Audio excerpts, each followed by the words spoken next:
Hi, everyone. Welcome to AB 41, our Policy Reform Advancing Digital Equity virtual town hall. We're excited to have you all with us. Today, we'll be hearing from Assembly Member Chris Holden, Arnold Swall from Executive Director of NextGen California, Amelia Perez, Chief Consultant at the California State Assembly, Cami Peer, Policy Associate with Common Sense Media, and Shanna England, our Director at California Community Foundation, the Digital Equity Initiative. And we'll get started first with our message from Assembly Member Chris Holden.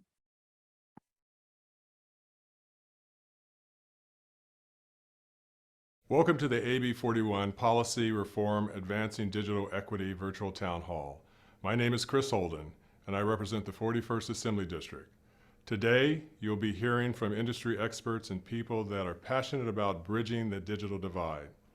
I'm authoring Assembly Bill 41 to reform this archaic policy, make equal access to broadband and anti-discrimination the official policy of the state of California, and to add more rigor and transparency to the process that grant ISPs franchises to provide service to most Californians.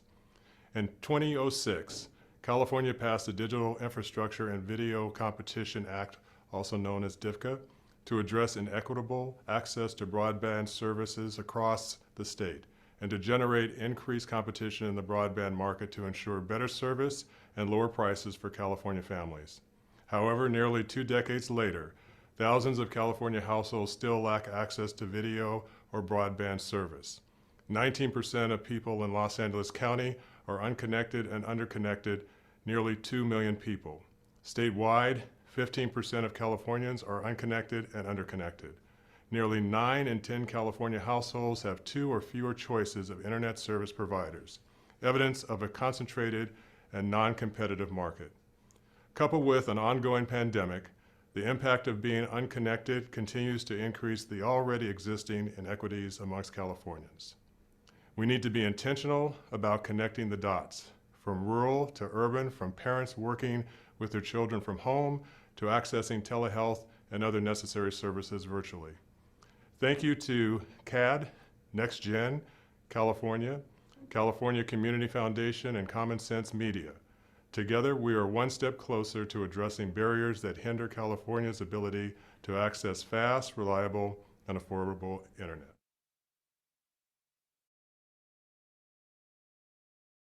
Welcome to the AB 41 Policy Reform.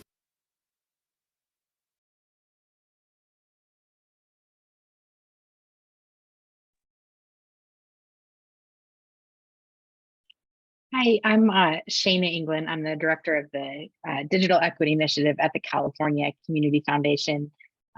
Thanks. I'm looking through the participant list and seeing lots of friends and colleagues and lots of new folks as well. Thank you so much for taking the time to join us this morning to talk through this important issue and a proposed solution that Assemblymember Holden is again leading on. So we wanted to start though with just a kind of top line and to level set and get us all on the same page about what we're talking about when we say the digital divide, and really as, again, a level set for how Assembly Bill 41 and DIVCA reform can be part of the solution. So to start with just a somewhat oversimplified but accurate description of what we mean when we say broadband and some of the jargon and terms that you'll hear a lot in this space. So I like to compare and have folks kind of get in their minds a thought around broadband as kind of like our road systems.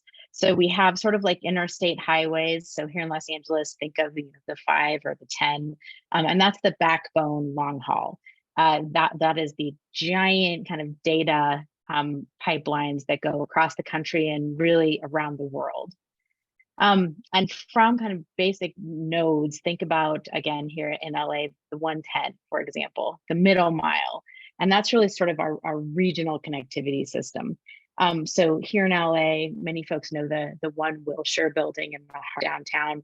If you look closely at that, you'll see that that's a building that doesn't look like the ones around it, just even from what's on the roof.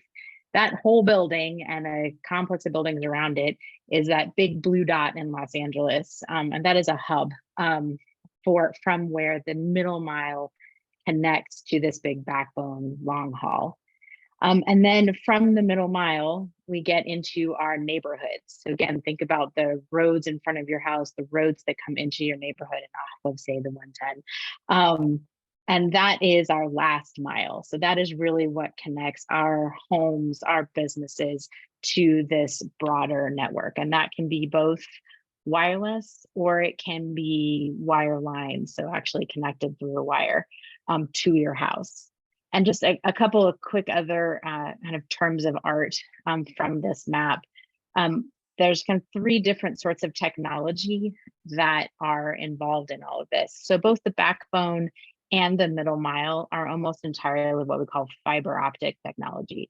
So that is really strands of fiber that are roughly the size of like a strand of your hair that carries data through light. So speed of light, can handle twists and turns, and carries just massive amounts of data.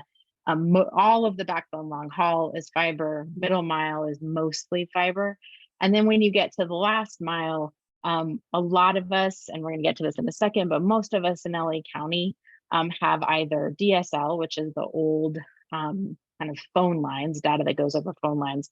It's the slowest, the oldest, and is also being kind of decommissioned the quickest. The next is through coaxial cable. Again, that's what most of us have. Most of LA County, if you have a wired connection, you have it through Charter Spectrum, and that is a cable company. And so you have coaxial cable. And then the newest, kind of most future-proof to the extent that anything is kind of extending that fiber infrastructure to the last mile through communities. And it's also important to note that anything wireless, so your cell phone or fixed wireless, depend on there being this wired infrastructure as well. And as it, next slide, please. Other thing to know is when we talk about broadband, we are talking about internet service that meets minimum speeds that are set by the Federal Communications Commission. And right now, the FCC standard, and has been for quite some time, is called 25/3. So it's 25 megabits per second download, 3 megabits per second upload. If you are on this video right now and you have video enabled or you're seeing our video without a lot of skips or anything, you probably have service that is delivering better than 25/3. Because better than 25/3 really is what's needed for our kind of modern needs. And the FCC, at least the chairwoman of the FCC, has recognized that. And there is a process underway to finally update that 25/3 speed metric. What's proposed is 120, so 100 megabits per second download and 20 megabits per second upload as a minimum standard to qualify as broadband. Next slide, please. Thank you. So what do we mean when we say digital equity? And we're going to borrow from our partners and friends at the National Digital Inclusion Alliance for this definition. And we want to think about digital equity as the condition in which all individuals and communities have the information technology capacity needed to fully participate in our society, democracy, and economy. And as Assemblymember Holden noted some examples, that ranges from participating in education to telehealth to even just basic participation in civic events. So folks might remember that the census went almost entirely online during the pandemic. And it's not something we often think about as kind of needing to be online and have equitable access to fast, reliable, and affordable internet, but it was this time and probably will continue to be into the future. So really for the whole range of participation in modern society, we need universal access to fast, reliable, and affordable internet. And again, just some stats to kind of ground us in really why this matters. So and I'm probably not telling anybody on here anything they don't know, but we've heard and continue to hear a lot about the incredible impact that inequitable access to the internet has on education. And we're hearing terms like learning loss and things like that, and just really deepening the divide in terms of educational achievement and all the opportunity that comes with that, with inequitable access.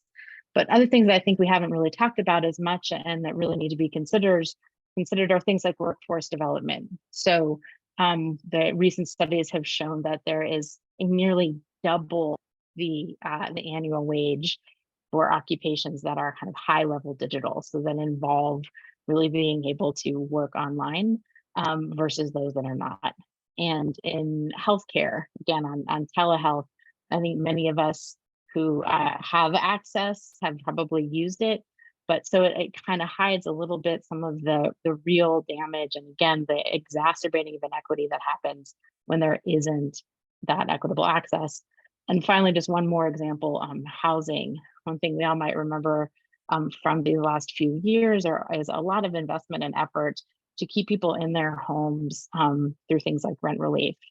And this kind of shocking statistic, of the 177 workers within our state program around rental assistance, 92% of them identified technological barriers to securing relief, and that was the most often cited relief, more than immigration status, more than problems with the landlord, anything else. Kind of inequitable access to the technology, including being online at sufficient speed to actually be able to access that important benefit. Thank you. So root causes of the digital divide, there's obviously quite a few, but some of the ones that we've really focused on for purposes of thinking about DIVCA reform and some of these systemic changes that are possible. One, I think it's important to understand and to continue to think about this term digital redlining, which has gained some prominence over the last few years. And that really is looking into real evidence of systemic racism and discrimination that's built right into that internet infrastructure. So if you think back to that first map on that, where the long haul, that backbone goes, and then what gets built out into different communities, when you look at that kind of last mile and even middle mile, where that has been built, where it has been upgraded into the newer, faster, higher capacity technologies, really does match kind of the very old redlining maps where capital was kept out of communities of color, immigrant communities, et cetera. This really has been a place where you have industry capture, meaning that the primary people who are involved in creating the policy and regulation has been the industry that benefits from looser regulation. And then also just narrative misdirection. There's a lot of bad data, there's jargon, it's really technically complex, and there's a lot of kind of things that obscure the systemic drivers and what real options for change are. And we're just going to run through these. So a few things like key issue, if you want to think about the narrative, there has been for a very long time a narrative that access to broadband is an individual issue. So you choose whether or not you want to have broadband at home. And what we've really been seeing over the last several years, including some of the screenshots you see here, is that there are real systemic things that drive how much you pay for internet, what sorts of speeds and reliability you have access to, whether you live in a market that's competitive, et cetera. So this is a systemic problem, not an individual one. Affordability. For the vast majority of people who don't have a broadband subscription at home, they say that they don't have because there either isn't a plan that they can afford, or the affordable plan doesn't offer fast or reliable enough service to make it worth it. And then a non-competitive market. If you are dialing on here from really anywhere in California and certainly anywhere in Los Angeles, you likely are dialing on from the only option you have. I keep struggling to come up with another word for option, because if there's only one choice, is it really a choice? I guess you could choose to not be online.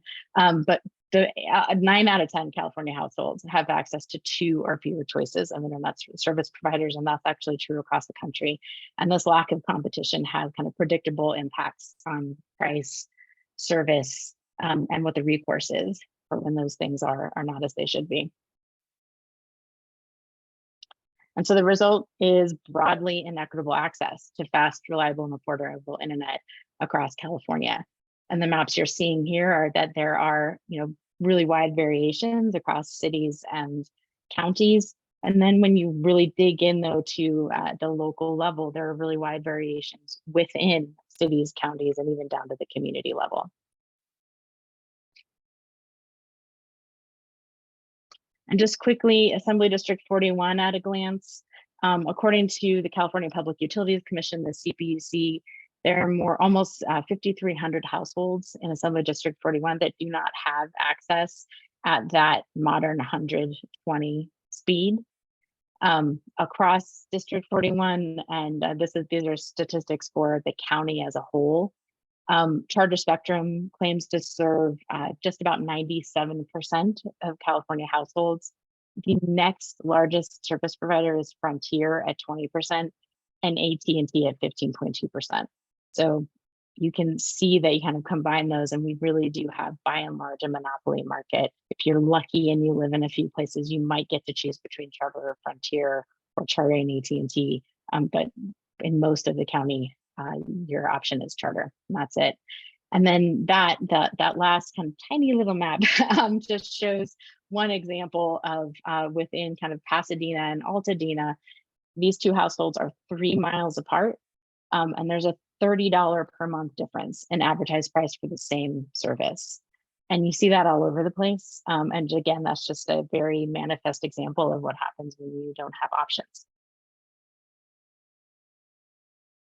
And then just to really dig into the data, and for anybody who likes to nerd out about this as much as I do, this is the California Public Utilities Commission dashboard that a lot of that data comes from. And again, if you can kind of squint and see those numbers, you can see that you just have Charter Communications serve so many more households at higher speeds, and then it just drops off really precipitously from there.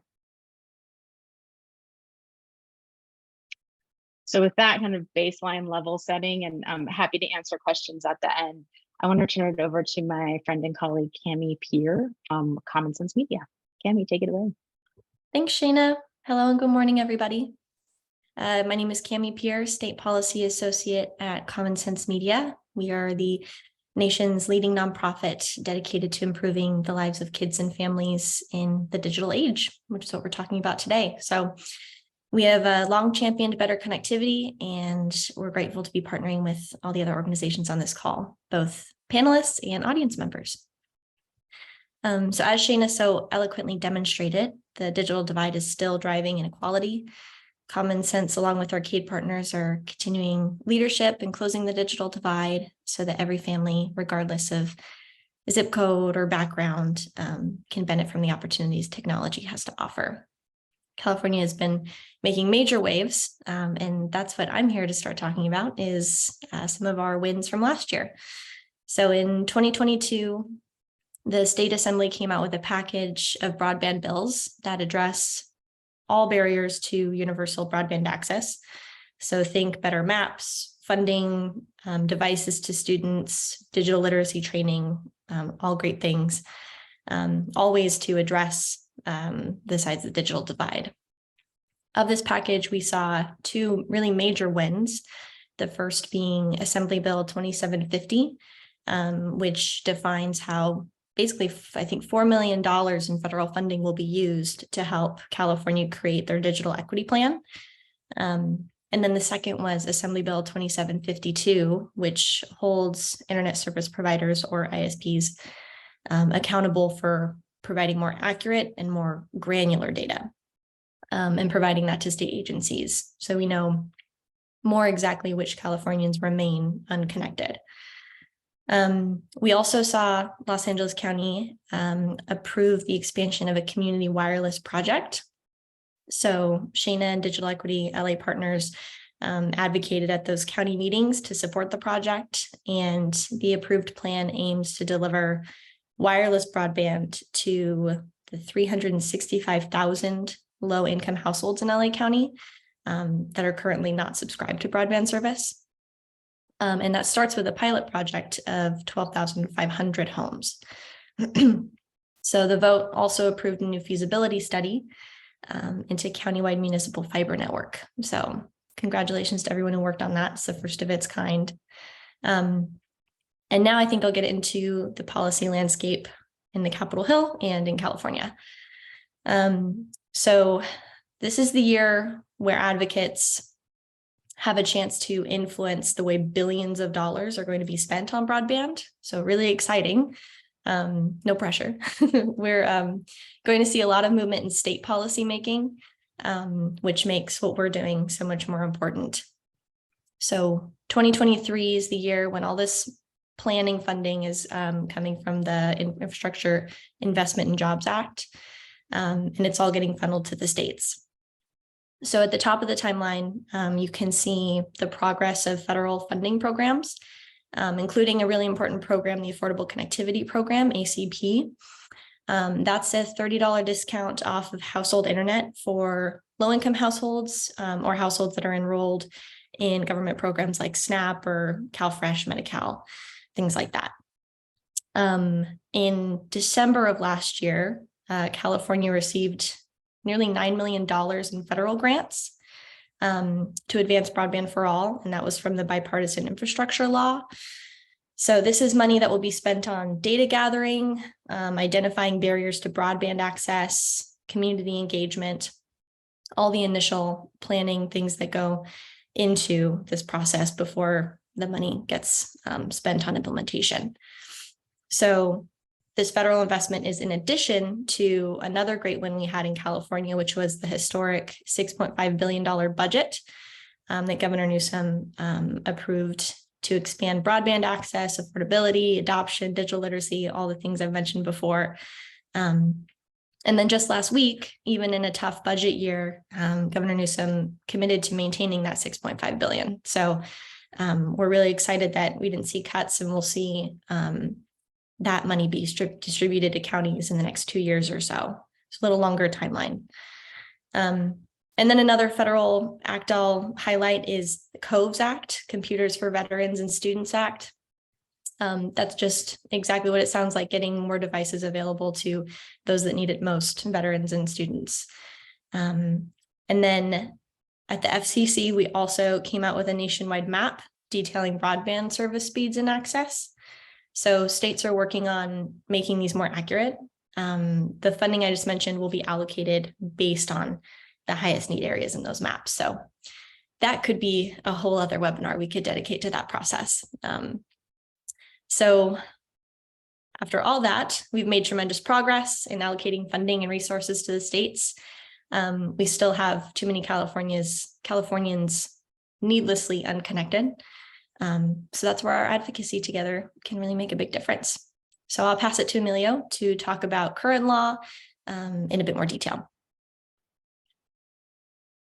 Thank you, Cami. And hi, everyone. Thank you so much for joining. My name is Emilio Perez. I'm a chief consultant to the California State Assembly Committee on Communications and Conveyance. So a lot of what I do in my job is really around helping shape broadband policy that passes here in the State Assembly. So my role is that of a technical advisor and analyst. And over the last several years, I've had a lot of broadband legislation cross my desk. And I'm happy that I've been able to be a part of building towards a solution. And I want to thank Cami and Shana as well, I think, for framing the problem and really helping us understand how we move forward. As Shana laid out, there's a lot of unconnected households in California. There's evidence to suggest that the ISPs are discriminating. And from my lens, which is a policy lens, is there are reasons why we've gotten to this point. And part of it is current law, both at the state and federal level. And as Cami laid out, there's a lot of movement right now and a lot of money moving around trying to get at the issue. And this bill that Assemblymember Holding is working on is really part of moving that conversation forward to bring more accountability to the ISPs and expand broadband internet access for people across the state. So can we move to the next slide? Today in particular, I'm going to be talking about DIVCA, which is the Digital Infrastructure and Video Competition Act. And this one was passed in 2006. This law applies specifically to cable companies or cable internet service providers. The biggest ones in the state include Comcast, Cox, Charter. And those three companies, they tout this pretty regularly. They serve about 98% of California households in the state with their service connected. But that 2% of the population, that's hundreds of thousands of households across the state. So this law is a way that it could bring more accountability to that sector of the ISP industry. And when it was passed in 2006, it was done really for two main public policy objectives. Number one, the thought was we should increase competition by lowering the barriers to entry into the market. And the thought was if you did that, then service, cable service, broadband would be more ubiquitous. And then it also simplified the process by removing some of that authority, which had previously rested with local governments, and moving it to the Public Utilities Commission as the sole franchising authority. And what a franchise is for folks that might not know, it's essentially these companies permit to operate and build their network in order to gain access to public rights of way, to put up their lines, to put up their poles, and the like. And the thought was, again, if you lower the barriers to entry, that this would increase competition, and in free market thinking would benefit consumers. However, as we've seen, as Shana laid out, the evidence suggests that that's actually not true, and that's not what happened since 2006.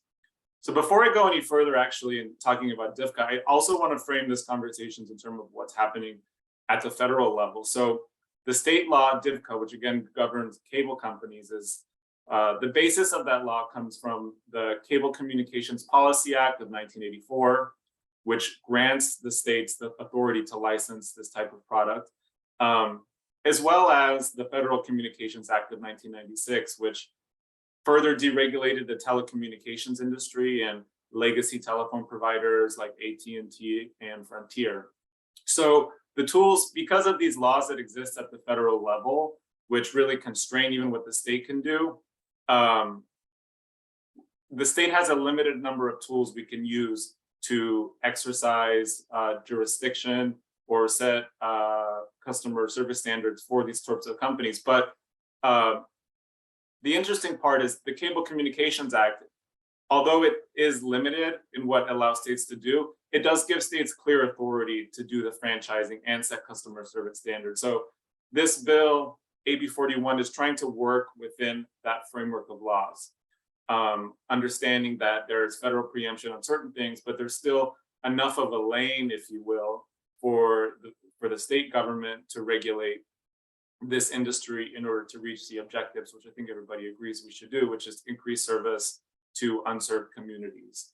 The last part I wanted to note on that is that although these laws have been very stagnant for the last couple of decades, most recently as part of the Infrastructure and Jobs Act, and Cami touched on this a little bit, there was the Digital Equity Act that passed, which guaranteed a right to equal access to service for broadband. And that was probably one of the biggest accomplishments at the federal level that we've seen in the last several years in this space. And that, coupled with what we can do at the state level, I think can move the needle forward in connecting the unconnected. Next slide. And again, I wanted to reiterate on this point, really the thinking and how these industries have historically been regulated under the Cable Act, under the Telecommunications Act, is a light touch regulatory approach. And basically, again, what that means is the government is going to stay out of what these businesses are doing and let the free market run free, and we'll get the results we got. And what we see is there's many unconnected, and a couple of examples of this that exist in state law is that there's a really low bar for income discrimination and what that's actually defined as. And one thing that this bill does is change that.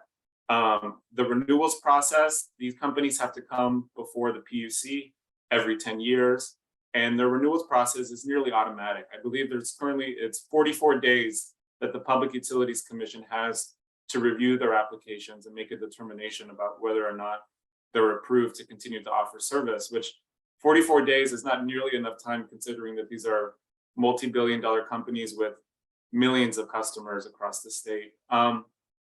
The other thing, DIFCA is actually more constrained than even the federal acts. And that's another reason why I think change is needed at the state level in order to right size the laws that we have. So at the very least, it's matched up with what the federal government says that states can do, because right now California is in a more constrained regulatory position than it otherwise could be. And then the last part, I think, which is really important, is that the current process creates limited opportunities for public engagement. And this is especially true because the authority for issuing these franchises was taken from local governments and given to the Public Utilities Commission, with very little opportunity for public engagement at an agency that's based, in San Francisco, where most Californians do not live. Next slide. So, to recap, some of the shortfalls of DIVCA because of all of this is we've seen a market that's not saturated with competition. So because of that, these companies can charge larger prices. And what we've seen is that there's evidence to suggest that they're discriminating against lower income communities because the state oversight of how they operate their business just doesn't create the forum in order to move them in the right direction like we would see in a well-regulated industry. So next slide. So again, this slide just sort of summarizes where we're at with DIVCA in 2023. And with that, I'm going to pass it over to my colleague, Arnie, who actually could probably talk a little bit more about the history of DIVCA and then where we're going next. Thanks, Emilio, and good morning, everyone. My name is Arnie Sowell, and I'm the Executive Director of NextGen Policy. And NextGen is a nonprofit organization that is based here in Sacramento, California. And we work primarily and focus primarily on issues of equity and justice. We work across a wide range of programmatic areas, regulatory areas, work on the budget and policy areas as well, in such spaces as climate change, criminal justice reform, access and affordability in the higher education system, as well as digital equity and much more. As Emilio alluded, I think I bring a pretty unique perspective to today's discussions, because 17 years ago, I was the policy director in former Speaker Fabian Nunez's office, and one of the lead staffers that helped to craft and negotiate AB 2987, which was the original DIVCA bill. And so it is from that perspective that I come to these discussions and want to talk to you a little bit more about DEFA and where it is that we're heading. I think that what you've heard from the previous discussions and presentations from my colleagues is that DIVCA was designed to bring more competition into the video franchising marketplace.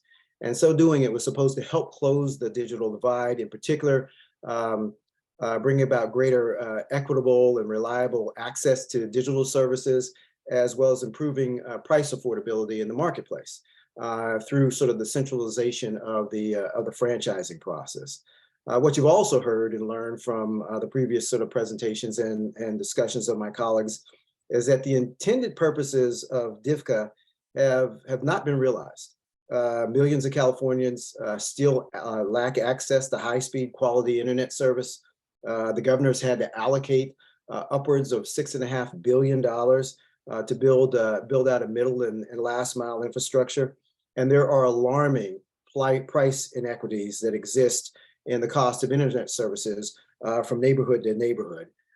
Essentially, all this leads to an end of the equation that the digital divide has not been closed, and that digital inequities still continue to sort of permeate the marketplace. And so I think it's really important when you're faced with those types of facts and circumstances that it's imperative that you have to analyze the underlying laws and regulations that have led us to these conditions, and that's DIVCA. And so 17 years after its implementation, we have to come to the honest realization and assessment that DIVCA needs to be reformed.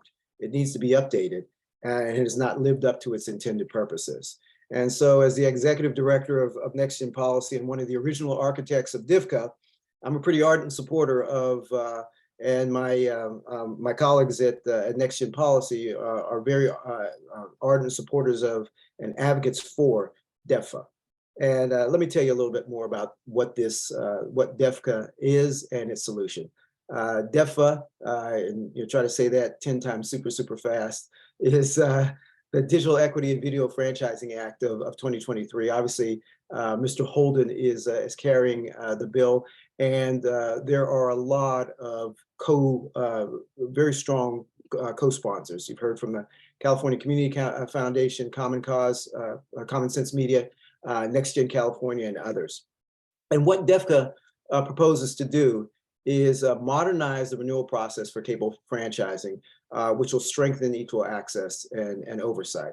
And Emilio, in his presentation and discussion, sort of talked about the need to update the cable franchising process and get rid of sort of the automatic renewal process, those sorts of things like that, that are some of the constraining factors that the CPUC faces.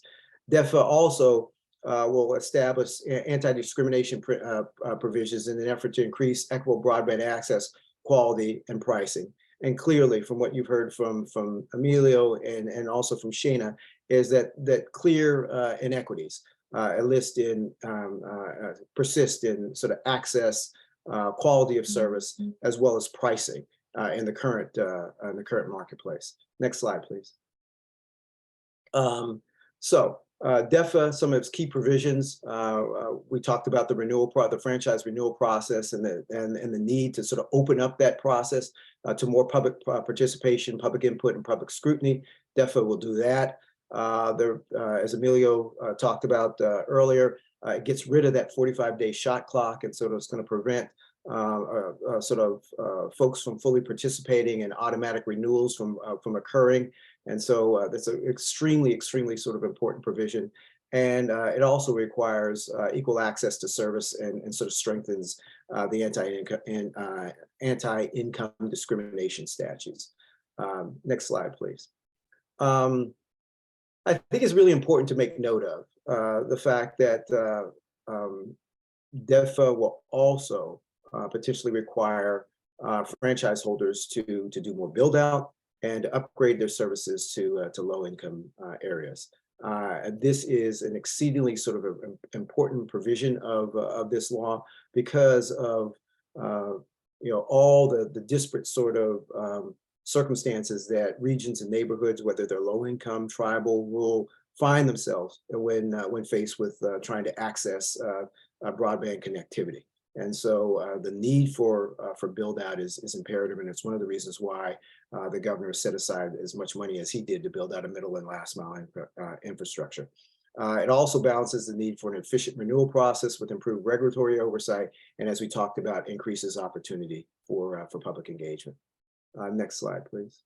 So right before I turn it over to my colleague Cabria, I just also want to say that one of the other important sort of provisions of moving a bill like AB 41 is, as Cammie talked about a little bit earlier, is the need for the state has to draft a digital equity plan.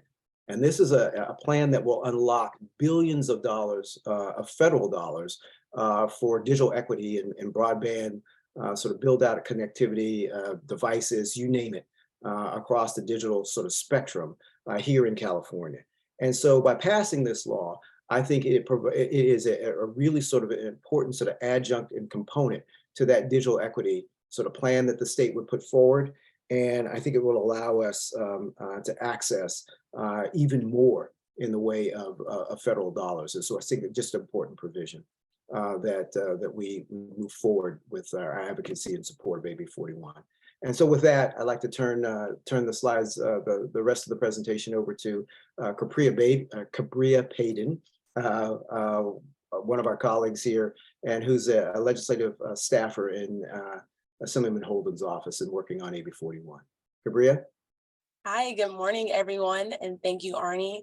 It has been amazing to sit on this virtual town hall and to hear from our coalition as we break down the issues with the current DFCA, with the current process, and what we're looking to change with AB 41.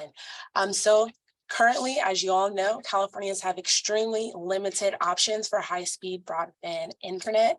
And as a result, we see they only have a choice of one or two internet providers. And as Shana, Cammie, Emilio, and Arnold mentioned, that just leads to a lack of competition, and more Californians that do not have access to essential resources, such as doing their telehealth. So by passing AB 41, we'll be able to be more effectively closer to closing the digital divide between the haves and have-nots in California. More households will be able to have access to fast, affordable, and reliable internet, and they will have access to more options.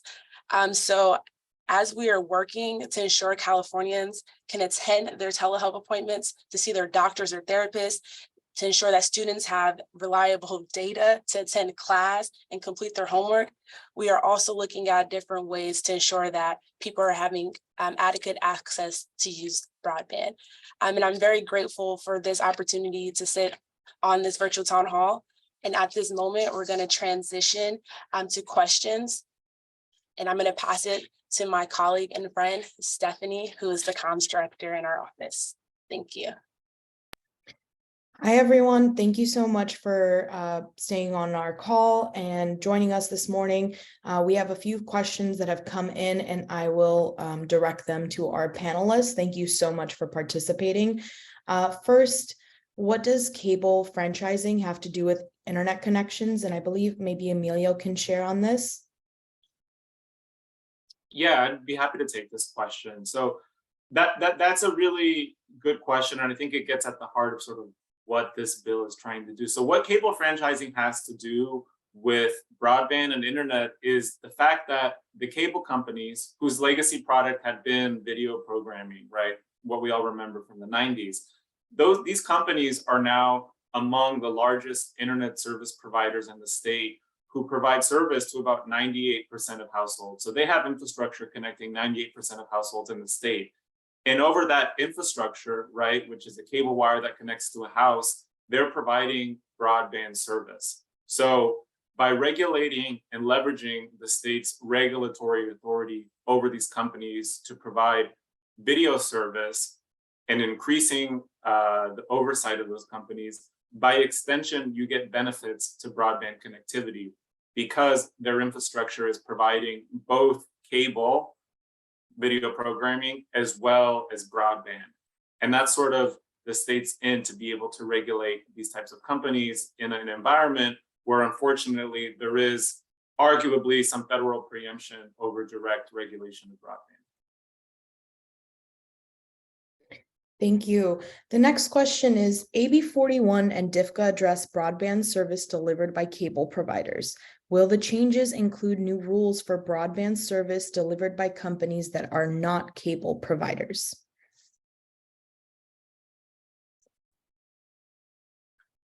I'll take this one too, unless anyone else did. But so this bill is particularly about cable providers. So based on the text of the bill now, it wouldn't apply to all internet service providers broadly. And that would include, like, for example, the legacy phone companies such as AT&T or Frontier, wireless ISPs, like maybe mobile providers like Verizon, or any of the other various wireless providers.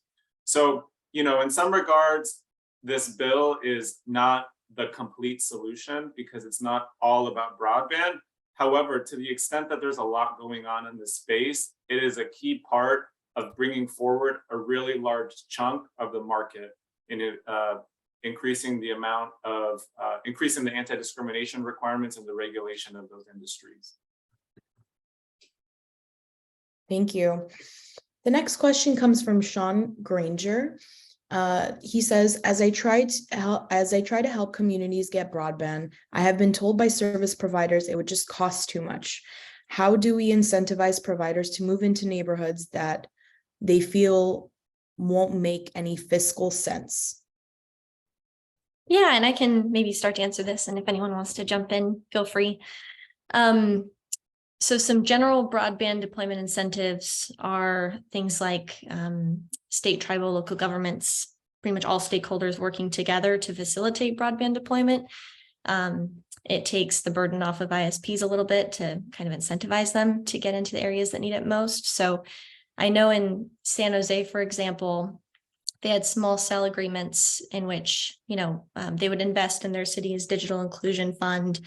And then the city and providers collaborated to deploy fiber and small cells.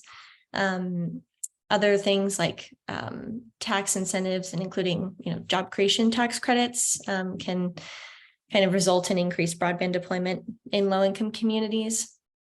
Also just minimizing regulatory barriers. So I think that's where DEVFA comes in. So naturally, public-private partnerships, building those networks where appropriate.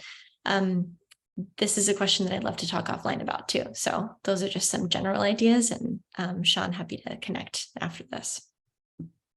And if I could jump in just on some things that are, I think, exciting and happening, at least here in LA County.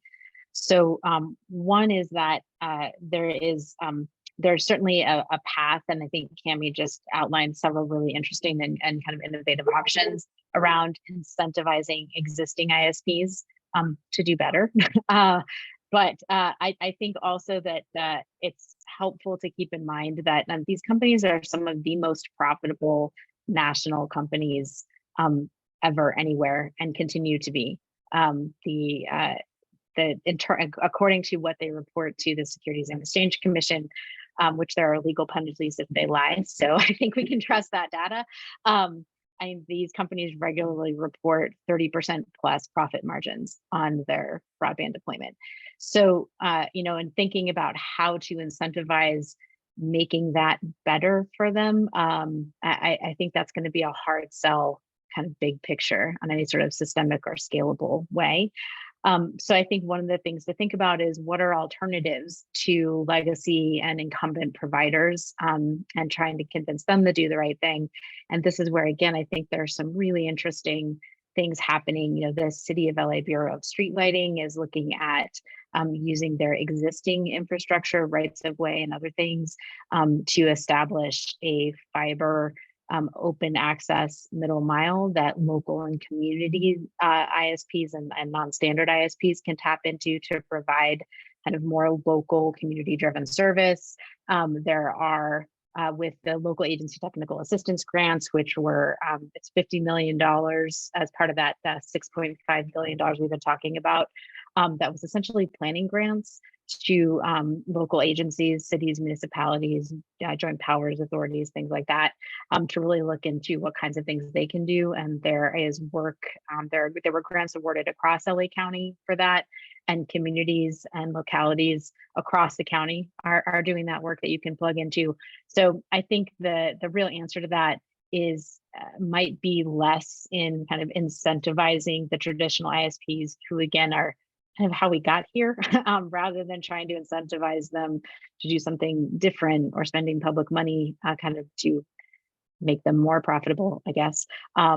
There are some other alternatives that are really exciting and moving that are options right now, and would encourage folks to kind of engage that.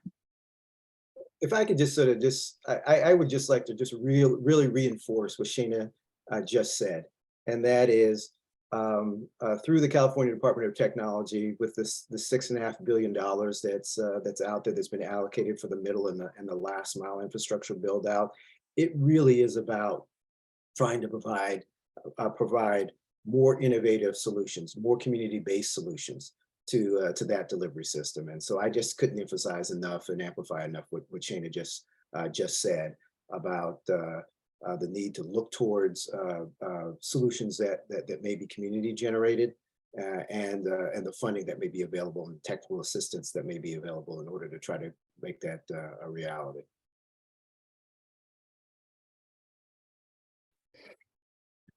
Thank you. The next question is, why update the bill now? It's been over 15 years, and why haven't these changes been made, and how can organizations uplift?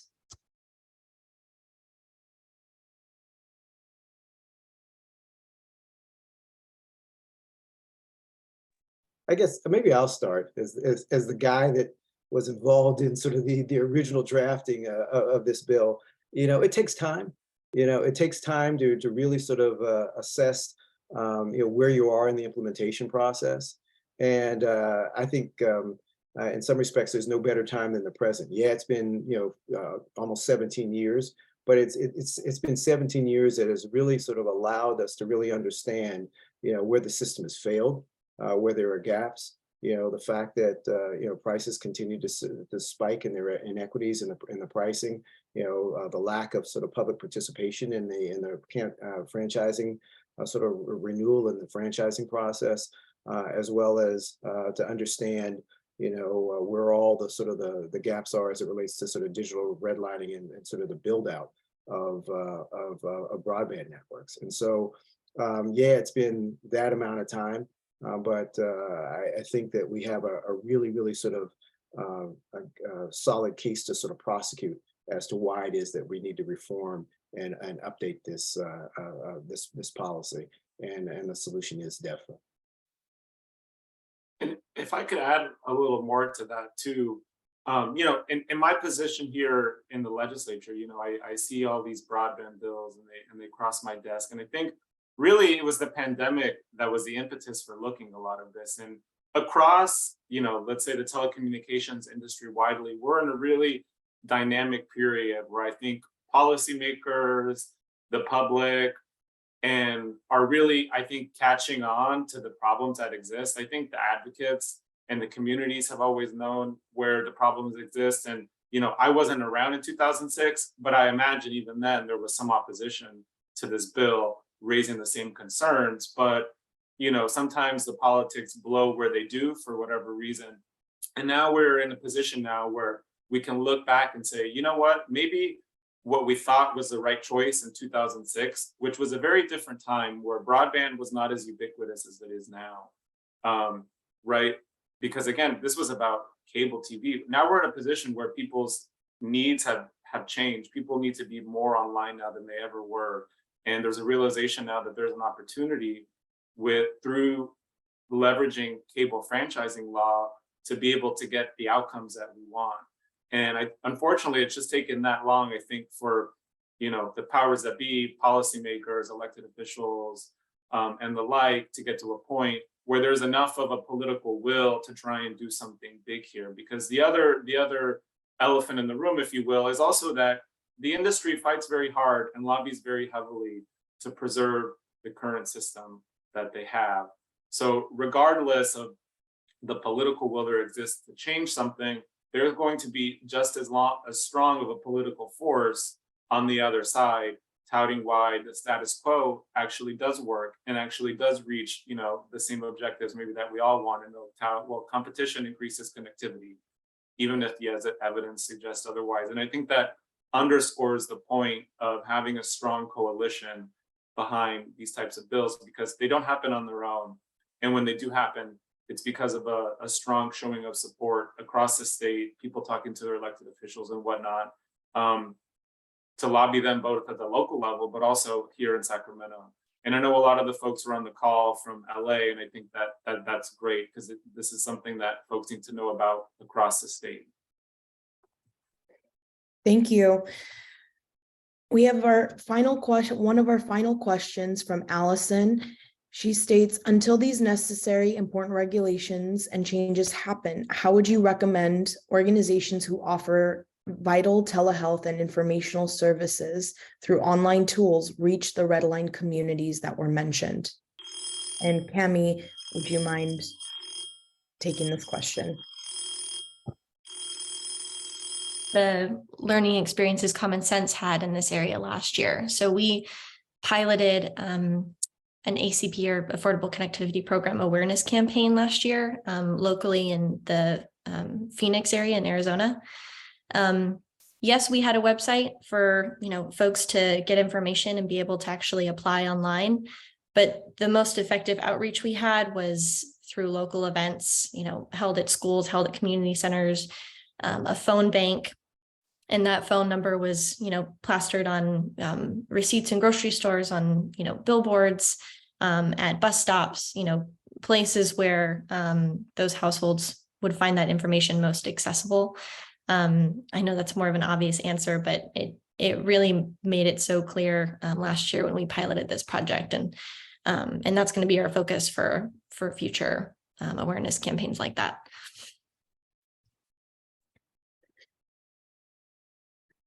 Thank you, Cami. And one of our final calls to action here As we close out, any questions that were left unanswered, we will be sending this slide deck to everyone. We wanted to put something together for organizations as well as individuals to have a call to action. The greatest impact here is hearing your voices at the state level. All of the panelists today mentioned how important it is to hear from you. And when you receive this PowerPoint, it will have hyperlinks on how to create a letterhead. If you are an organization, feel free to have your coalition in support of this bill. If you're an individual that wants better connection and equitable connection, you have every right to write a letter to your state and local elected officials. And our lead in our office for this bill is Cabria Payton, and her email will be provided as well after this call. And I just want to say thank you so much to all attending and for joining us this morning, and a wonderful round of applause to our panelists for sharing your insight today. Thank you.